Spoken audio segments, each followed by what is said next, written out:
My best friend Stacy and I were hiking through the mountains. That's all I remember. When I woke up, I couldn't move my body. I only heard my parents cry. The doctor said she's brain dead. She will never wake up. Stop saying that. The doctors could be wrong. Then my boyfriend Francis visited me. I know you can't hear me, but I'm breaking up with you. Tomorrow would have been our 3rd-year anniversary, but I can't give up my future for you.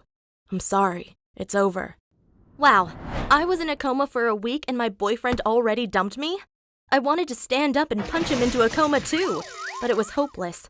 Just to feed me, doctors had to push a tube down my gullet, and it hurt so much. But then came the big shocker. Stacy finally visited me. Maybe she would tell me what happened during our hike. There you are, looking beautiful as always. She sounded so creepy I got goosebumps. The doctors say you were brain dead. That's too bad. All those years you had the perfect life. Beauty, good grades, a handsome boyfriend. But then you had an accident. Someone accidentally pushed you down a cliff. You hit your head against a rock and fell into a coma. Some call it tragic, but I think you got what you deserved. All those years I had to listen to you brag about going to parties and meeting guys. Why did you never invite me? Oh yeah, I'm just your boring best friend. Well, last week I met up with your ex-boyfriend Francis and we kissed. This Friday, he's coming over for a sleepover. He really loves me. Wow, had I been such a bad friend that I deserved to be pushed down a cliff? No. The reason I didn't take Stacy to parties was that she always picked fights with other girls when she got drunk.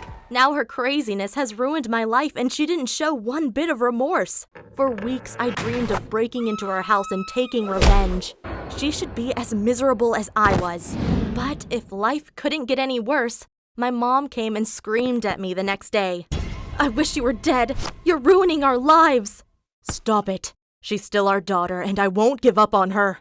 Yes, because you're a freaking loser. You spend all your money on doctors to try and save her, even though she's brain dead. Now we're poor and in debt. I hate this life. I hate you, and I hate her. Fine, then go. We don't need your negativity. No problem.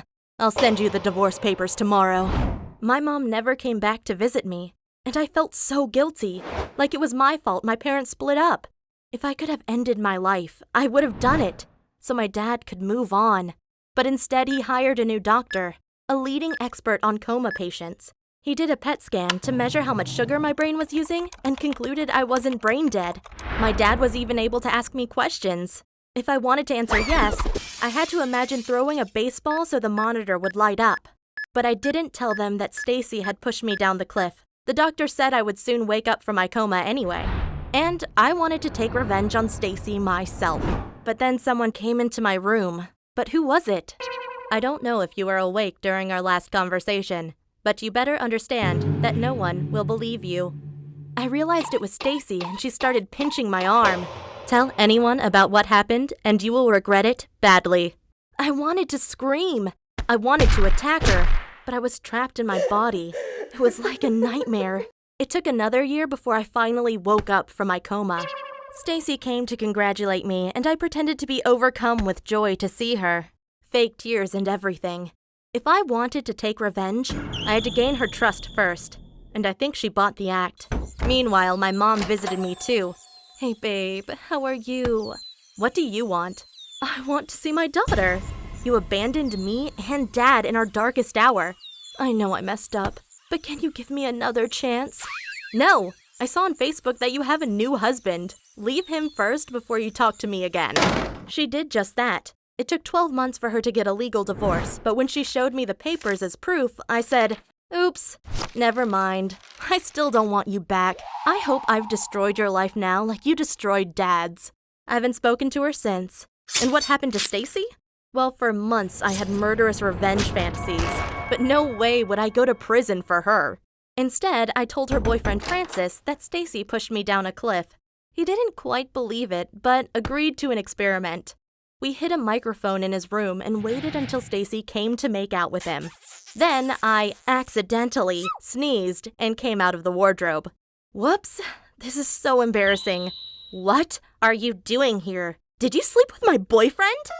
Your boyfriend? The one you pushed me off a cliff to get because you couldn't do it on your own? I hoped so bad she would admit to her crime right then and there, but she was too smart and left without saying a word. I just hope she won't hurt any more people.